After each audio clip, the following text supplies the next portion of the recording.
زخبركم تخاتلتي أوشتي سلام كاب سفن كندي جزي كويني إلكم حسبكم تفلتوا ده ما بزحتوا جزي أكلاتنا أبزلو أو مرناجن وي أبتز حال فقيقة هتقولزم وي لما بزعات جنازي متأمت أي تجنق ينبر لومي كابتز خبر نايت شنقت صورت جلاجيلها وشت أو أصانة ترخبلو شدشته ورق أما مفتحتات حيزلهم متيله إذا من تسات زيو نقطع حساس بخط رازي كونس نملا هيوتك يرعى مزلوم يوم دلوقتي انتخينكم نابت قدامين أزي أقدسي نتوي كنسجر سلام إز channel سنو البوناي إز مدب زسانة لهم دم أنا حفتهم ليدي نز channel حدش انتخينكم سبسكرايب جور قدامي كتغيرهم زي تخيل نجارات مقبل أب هيوت كنغيرهم زي نخيل بصحة نجارات اللو ناب الناس ناي سبات بهري ويز حلفة في التساميتات نزم نجارات كم زلهم تقبلها حيلها أبتم كتغيرهم تخيل نجارات تراي وعد نوشت أو سلام هاي حلوة حدا نجار كقطمنا هلو እቲ ነገር በዓል ጥራይ ኣይኮነን ዝጎድአና እንታይ ደኣ እቲ ንሕና ነቲ ነገር ንምቕባል ንገብሮ ተፃብኦ እዩ ዝያዳ ዝሳቂና ንኣብነት ዝናብ ይዘንበሉ ንበል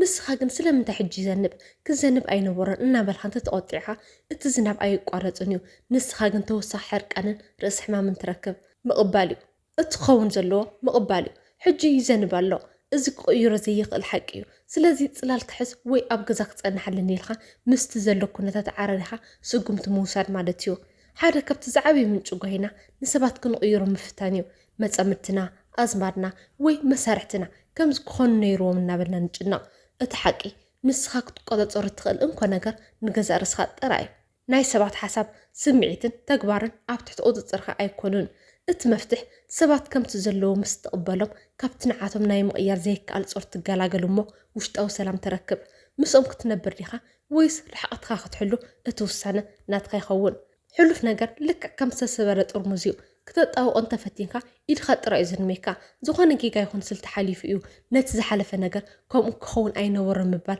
مسحق مباسيو مقبال مالت أنت زخود صبو نير مالت زي كونس أتزخانة كوين إيو حجي كاب تمهير نقد نتكسو مالن مباليو حدا زي تفوتو نجار مستقات مكا نرسخا إزحق إيو حجي زقات أما نجار يبلع إزك على زي نت أوش تخازلو سلم تايز بالحتة هدوء صولت هدات أملا خبوي نتقير زي خل نجر قبله هدأتها بني نتقير زي خل نجر قيره تبعتها بني نتفل اللي كلت يوم كفل الدماء تبابها بني إذا حسب زين زخانة سب مسرتنا وشت أو سلامي كلاي يقرا مبال ما بزحت إجزي يقرا مبال كم من اللوحات وين الدكامات تتوهب هي بجرنا أنا نحسبه نحد سوي قرقنا ولا خلنا دما نتزجبر بدل كم زي قرأي ويكون عجيرنا تقبلنا يمثلنا زجن جيجا أيو يقرا مبال نعخ أيو يقرا مبال نتسوجد أسب بر نتسوجد أسب ترى أيكونن نسخان حد سبي قرقت بالخلخة كاب حج ندحر إذا نستخدم فتصام كاي جسس نهيوتين نسلامين كقدر ترى أي فكر نتبلخة كاب تنقد داين السمعت وتيخة نامنا عود سبعت سجاجر حدا فلت أب حلالو كيم محز مالت نسخة مرزتيخة تتصلعيخة كموت كم تصبعيو كيم كتحس خلخة تحرك عن قرحنتي كم أون حنا نايم في دليت أو وسطها كوينو نعخة يزنددكا إذا سمعت زي أب أكلاتنا العر كورتيزول لا يجنك هرمون يفطر إذا دما نلبنا يقود دقاسي خلنا كم أون حاجوسنا يتصلمتو يقرا مبال ناز مرززي كاوشطها مفساس مالتيو مبزحتي جزي نخالو السبات يقرا نبل نخون نرأسنا قنا كنحكما نتسقمينا بسنك زحلف جيجاتنا وسالتاتنا وإذا ملتنا عدلات نرأسنا نوقسا ود سب جيجا يسرحيو لوم زلكا طبابن أفلطون كابت تمال زقبر خاي جيجا سمهار خايو سلازي نتناي تمال نسخة كم حدا تمهار يرأيو أمبر كم قبرني أي ترأيو نسخة يقرا كتب الخلخة اتزخا بدنا يجنك تصور كم من كبها يورد يقرا مبال مالت اتستفتصم بدل رسيع خايو وي مس زبدل كاسب قدنا بعركنت كتملس لك مالت ايكونن يقرا كتبل تخليها قد مليس كي غودكا دب كتكبر تخل لك يقريتا نوشت او سلام خايو عرق قن نايكل تسبات سممعيو يقرا مبال نتزحلف مرير تذكرو نام مصايخا كي وسدكا ام من قد درب خايو ناي مخد طببيو كيم محاس ندحر تسحبكا يقرا مبال قن كتعبي خلكا نوشت او سلام زخون زعبي مفتح مبار እታይ قرت تبل سلست ቃላት ዝሓዘት ዓቢ ስነ ኣእምሮ ፈውስያ ሳርሳይ ንርእስኻ ኣይትጨክነላ ኣብ ውሽጢ ነፍሲ ወከፍ ሓደ ንኣፍ ድምፅሎ ሓንቲ ንእሽቶ ጌጋ ምስ ንሰርሕ ከመይ ዝበልካ ዓሻ ኢኻ ኩሉ ግዜ ትጋገ ፈፂምካ ኣይክትዕወትን ኢኻ እናበለ ዘንኣሰና ድምፂ እዩ እቲ ሓቂ ንሓደ ዓርክኻ ወይ ፈታዊኻ ጌጋ ምስ ዝሰርሕ ከምኡ ኢልካ ድም ተዛረብካዮ ኣይፋልጥ ክትፅናዕንዖን ክተተባብዖን ኢኻ ትፍትን ስለምንታይ ደኣ ነቲ ኣብ ውሽጥኻ ዘሎ ንስኻ ካብ ዝኾነ ሰብ ንላዕሊ ፀርፊ ነቐፊታን ተውርደሉ ንርእስኻ ብልሃት መሓዝ ማለት ነዚ ጨካ ድምፂ እዚ ዓፅዩ ብናይ ብርትሳዕ ድምፂ ምትካእ ማለት እዩ ብዙሓት ሰባት ፍጹም ተዘይኮይና ዋጋ ከም ዘይብሎም ይስምዖም ፍጹምነት ግን ኣብዛ ምድሪ እዚኣ የለን ፍጹምነት ንምርካብ ምጥማት ልክዕ ከምቲ ንፅላሎትካ ንምሓዝ ምግያ እዩ ፈፂምካ ይትበፅሖን የድክመካ ጥራይ ወዲ ሰብ ክጋገ ክደክም ተፈጥራዊ እዩ ጌጋ ምግባር ማለት ገበነኛ ወይ ወዳቕ ምዃን ዘይኮነስ ተምሃራይ ህይወት ምዃን ማለት እዩ ንርእስኻ ጌጋ ክትሰርሕ ፍቓድ ሃባ ሓደ ካብቲ ዝዓበየ መንበድ ዘነብ ሰርህራይ እዚ እዩ ኣብዚ ኩነታት እዚ ሓደ ዝፈቶ ሰብ ተዘኸውን እንታይ መበልኽዎ ንፈታዊኻ ኣይተጨናቕ ካብዚ ክትመሃር ኢኻ ኩልና ንጋገአና ትብሎ እንተኾይንካ ንርእስኻ እውን ልክዕ ነዚ ቃላት እዚ ክትጥቀመሉ ይግባእ ንነብስኻ ክትድንግፅ ዘለኻ ኣለኻ እቲ ዝነበረካ ጭንቀት ይሃድእ እሞ ካብቲ ጌጋኻ ንምምሃር ዘሎ ሓይሊ ትረክብ ብውልቀና ፀገም ወይ ፍሽል ከጋጥመና ከሎ እዚ ንዓይ ጥራይ ዘጋጥመን ዘሎ ኩሉ ሰብ ሕጉስ እዩ ዝብል ስምዒት ይስምዐና እዚ ድማ ዝያዳ ንበይና ከም ንኸውን ይገብረና እቲ ሓቂ ፈተና ቃንዛን ጌጋን ናይ ኩሉ ወዲ ሰብ ዕጫ እዩ ንስኻ ጥራይ ኣይኮንካን እዚ መርዳእ እዚ ምስ ካልኦት ሰባት ዘለካ ምትእስሳር ይሕይሎ እሞ ካብቲ ናይ ብሕትውና ስለምንታይ ኣነ ዝብል ጓህና የጋላግለካ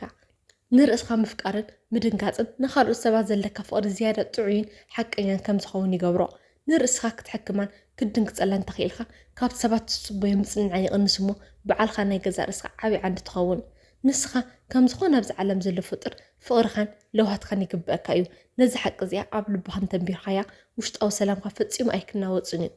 ራብዓይ ኣብ ህሉ ግዜ ምንባር ኣእምሮና ብባህሪኡ ዕረፍቲ የብሉን ንሕና ኣብዚ ኮፍ ኢልና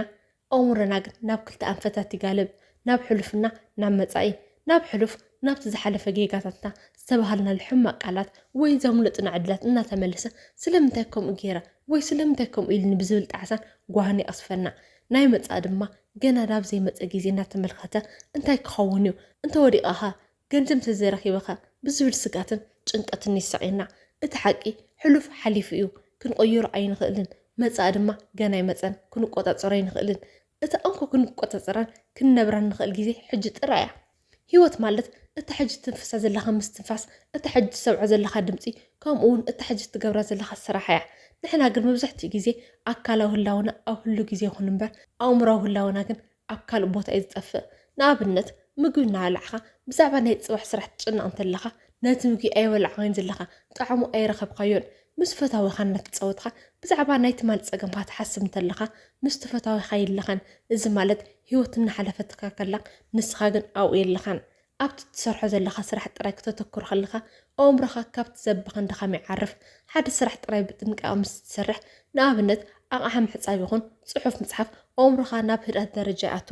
ኣብዚ ግዜ እዚ ጭንቀት ቦታ የብሉን ሰላም ዝርከብ ብዙሓት ነገራት ብምግባር ዘይኮነስ ኣብቲ ትገብሮ ዘለኻ ነገር ሙሉእ ብሙሉእ ብምህላው እዩ ኣብ ህሉ ግዜ ምንባር ማለት ንመጻኢ ኣይትቐድም ወይ ካብ ሕሉፍ ኣይትመሃር ማለት ኣይኮነን እንታይ ደኣ ንመጻኢ መደብ ኣውፅአሉ እምበር ኣይትጨነቐሉ ካብ ሕሉፍ ተምሃር እምበር ኣይትቆዝመሉ ማለት እዩ ንህይወትካ ከም ሓደ መፅሓፍ ረእያ ትማሊ ዝነበረ ገፅ ተፃሒፉ ተወዲኡ ፅባሕ ዘሎ ገፅ ድማ ገና ባዶ እዩ እቲ ሕጂ ትፅሕፎ ዘለካ መስመር ግን እቲ ዝዓበየ ግደ ዘለዎ እዩ ኣብዛ ደቂቕ እዚኣ ሰላም እንተኮይንካ ህይወትካ ምልእቲ ሰላም ክትኸውን እያ ምክንያቱ ህይወት ካልእ ዘይኮነስ ናይ ብዙሓት ሕጅታት ጥርናፈ ስለ ዝኾነት ሓምሻይ ካብ ኣሉታዊ ድባብ ምርሓቅ ካብ ሓሜት ካብ ኣሉታዊ ዜናታት ከምኡውን ሓይልኻ ካብ ዘውድኡኻ ሰባትን ሃዋህውን ምርሓቅ ኣገዳሲ እዩ ኣብ ክንድኡ ህድኣት ምስ ዝህቡኻ ሰባትን ኣውንታዊ ነገራትን ግዜኻ ሕልፍ ሓሜት ንእሽቶ ነገር ይመስል ይኸውን ግን ሓደ ካብቶም ዝዓበየ ፀላእቲ ውሽጣዊ ሰላም እዩ ስለምንታይ ብዛዕባ ካልእ ሰብ ሕማቅ ክትዛረብ ወይ ክትሰምዕ ከለኻ ኣእምሮኻ ኣብ ሕማቅ ሓይሊ ይጥሕል እዩ ብተወሳኺ ምስም ሓሜት ሰባት ክትውዕል ከለኻ ንስኻ እውን ብተመሳሳሊ ክትሕመ ከም እትኽእል ስለትፈልጥ ኣብ ውሽጥኻ ናይ ዘይምትእማን ስምዒት ይፍጠር እቲ ስጉምቲ ካብ ሓሜት ትርሓቕ ሰባት ብዛዕባ ካልኦት ክሓሚ ክጅምሩ ከለዉ ካልእ ፅቡቅ ርእሰ ጉዳይ የለን ድዩ ኢልካ ዕላል ቀይር ወይ ድማ ካብኡ ተፈላእ ሎሚ ዘሎ ዓለም ብኣሉታዊ ዜናታት ተመልአ እዩ ኩናት ጥሜት ገበን እዚኦም ኩሎም ኣብ ኣእምሮና ዓለም ሓደገኛ ቦታ እዩ ዝብል ስጋት ይፈጥሩ ሓይልካ ይውዳእ ማሕበራዊ መርበባት ብምርኣይ ጥራይ ንርእስና ምስ ካልኦት እናወዳደርና ንጭናቕ እቲ ስጉምቲ ንዜናታትን ማሕበራዊ መርበባትን ትሕልፎ ግዜ ይወስነሉ ኣየ ናይ ገፅ ወይ ሰብ እዩ ሰላም ዝኸእለኒ ዘሎ ኢልካ መርምር እሞ ኣንፈለው ግበሮ ኣእምሮኻ ብትራካታት ፀለማት ከይመልእ ተጠንቀቕ ገሊኦም ሰባት ኣለዉ ምስኦም ግዜ ከም ዘሕለፍካ ሓይልካ ኩሉ ተፀንቂቑ ደኺሙካን ተስፋ ቆሪፅካን ትወፅእ እዞም ሰባት እዚኦም ኩሉ ግዜ ዘማርሩ ፀገማት ጥራይ ዝርዩ ንዓኻ ክረቕፉ ዝውዕሉ ወይ ድማ ድራማ ዝፈትው እዮም። እቲ ሓቂ ንስኻ ናይ ሓደጋ መከላኸሊ ኣይኮንካን ንኩሉ ሰብ ክትሕግዝ ኣይትኽእልን ኢኻ። ብፍላይ ድማ እቲ ሰብ ክቕየር ፍቓደኛ እንተዘይኮይኑ እቲ ስጉምቲ ምስቶም ብርሃን ዝህቡኻ ዘተባብዑኻ ንሂወትካ ዋጋ ዝውስኽላ ሰባት ትፀጋዕ። ንዓኻ ዘናድኻ ሰባት ግን ብፍቕሪ ርሕቐትካ ሓልው። ኣሉታዊ ድባብ ካብ ሰባት ጥራይ ዘይኮነስ ካብቲ ዘለኻዮ ከባቢ እውን ይመጽእ እዩ። ዝተሓላለኸ ገዛ ናይ ስራሕ ቦታ ንኣእምሮኻ ዝተሓላለኸን ዝጨንቕን ከም ዝኸውን ይገብሮ። እቲ ስጉምቲ ከባቢኻ ፅሩይ ናይ ብርሃን ፀሓይ ናይ ንጹህ ኣየር ከምኡ እውን ናይ ኣትክልቲ ፅባቐ ዘለዎ ቦታ ግዜ ይሕልፍ። ተፈጥሮ ካብ ኩሉ ዝበለፀ ፀረ ኣሉታዊ መድሓኒት እዩ። ሓደ ፍሉጥ ስነ ኣእምሮዊ ክልስ ሓሳብ ኣሎ። ንስኻ ውፅኢት ናይቶም ዝበለፀ ግዜኻ ምስኦም እትሕልፈሎም ሰባት ኢኻ። እቶም 5 ሰባት ኣሉታውያን እንተኾይኖም ንስኻ እውን ኣሉታዊ ክትኸውን ኢኻ። እቶም 5 ሰባት ዕላማ ዘለዎም ሕጉሳት ንኩሉ ዘመስግኑ እንተኾይኖም ግን ብዘይፍላጥካ ናብኦም ክትመስል ኢኻ። ካብ ኣሉታዊ ድባብ ምርሓቕ ማለት ንዓለም ንዓቕ ኣይኮነን። እንታይ ደኣ ንውሽጣዊ ሰላምካ ቅዱስ ቦታ ጌርካ ብምርኣይ ዝኾነ ረሳ ሓሳብ ወይ ስምዒት ከይኣቱ ማዕፆኻ ምዕፃው ማለት እዩ። ሰላምካ ንምሕላው ኣይፋል ምባል ሓደ ካብቶም ዝለዓሉ ናይ ጥዕና ምልክት እዩ። ኣብ ክንዲ መመላእታ ናይ ሰባት ፀገም ትኸውን ንርእስኻ ናይ ሰላም ምንጭ ግበራ። ሻድሻይ ምስጋና ልመድ። ምስጋና ንቡር ቃላት ጥራይ ዘይኮነስ ሓደ ካብቶም ዝሓየሉ ናይ ኣእምሮን መንፈስን ፈውስታት እዩ። መብዛሕትኡ ግዜ ምስጋና ከም ሓደ ፅቡቅ ባህሪ ጌርና ጥራይ ኢና ንሪኦ። ብዕምቆት ክንሪኦ ከለና ግን ምስጋና ማለት ኣተኩሮኻ ካብቲ ዘይብልካ ነገራት ኣልዒልካ ኣብቲ ዘለካ ነገራት ናይ ምግባር ጥበብ እዩ። ባህሪ ወዲ ሰብ መብዛሕትኡ ግዜ ኣብቲ ዝጎደለ ነገር ክጥሕል እዩ ዝመርፅ። ገዛ ይብለይን እኹል ገንዘብ ይብለይን እቲ ዝደልዮ ስራሕ ኣይረኸብኩን እናበልና ኣብቲ ዘይብልና ነገራት ክንሓስብ ከለና ኣእምሮና ብጥሜትን ብጭንቀትን ይውሓጥ። ምስጋና ክትለማመድ ከለኻ ግን ኣእምሮኻ ነቲ ዘለካ ሃብቲ ክሪኦ ትግድዶ።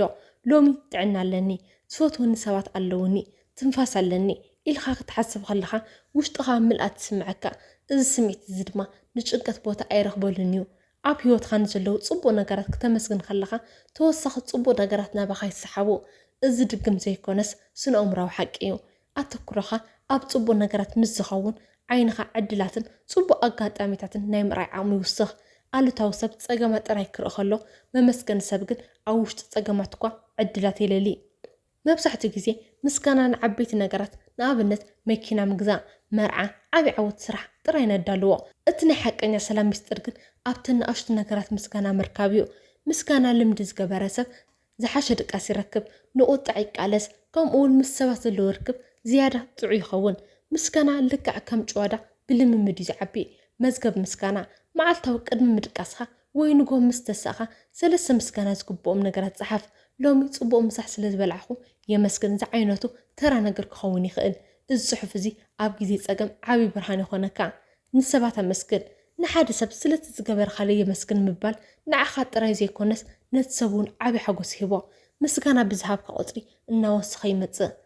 ኣብ ኣፀጋሚ ኩነታት ምስጋና ድለእ። ሓደ ፈተና ምስ ዘጋጥመካ ካብዚ ኩነታት እዚ እንታይ ተማሂረ? እቲ ፅቡቅ ወገኑ እንታይ ኢልካ ሕተት? እዚ ንመሪር ተዘክሮታት ናብ ፍልጠት ይቕይሮም። ምስጋና ማለት ሂወት ክሳብ ትመዓራር ምፅባይ ዘይኮነስ ኣብቲ ዘለኻዮ ኩነታት ኮንካ ነቲ ዘሎ ፅቡቅ ምርኣይ ማለት እዩ። ምስጋና ዘይብሉ ሃብታም ድኻ እዩ። ምስጋና ዘለዎ ድኻ ግን ሃብታም እዩ። እዚ ሜላ እዚ ንውሽጣዊ ሰላምካ ቃዋሚ መሰረት ይፈጥረሉ። ንኣመለኻኽታኻ ድማ ካብ ፀልማት ናብ ብርሃን ይቕይሮ። እዞም ሜላታት እዚኦም ብሓንሳብ ክመፁ ኣይኽእሉን ይኾኑ፣ ግን በብሓደ ክትለማመዶም እንተፈቲንካ ቀስ ብቐስ ውሽጣዊ ሰላምካ ክምለስ ክትዕዘብ ኢኻ። ንሎሚ ዘዳልኹልኩ መደብ እዚ መስል። ኣብ ዝቕፅል ቪድዮ ብኻልእ ኣገዳሲ ኣርእስቲ ክሳብ ንራኸብ ሰላም ፅንሑ።